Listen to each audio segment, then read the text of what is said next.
ও আমারে ডাকে না, কিন্তু আমি যে দয়াবান। ও আমারে একটা সেজদাও দেয় না, কিন্তু আমি যে মেহেরবান। আমি করব কি?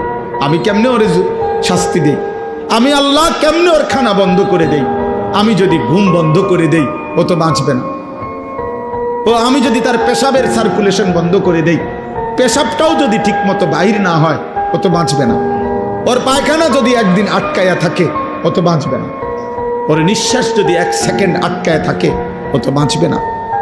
আমি যে রহমান, আমি যে দয়ালু।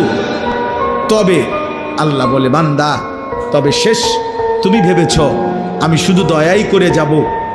না রে বান্দা, আমার ব্যালেন্স আছে, আমার একটা ভারসাম্যতা আছে। আমি আল্লাহ আজ দুনিয়ায় মৃত্যু পর্যন্ত ওয়াদা দিছি, তোমার আমি লালন পালন করব, খাওয়াবো, পড়াবো, ডাকলেও না ডাকলেও, সেজদা দিলেও না দিলেও আমার গোলামি করো আর নাফরমানি করো।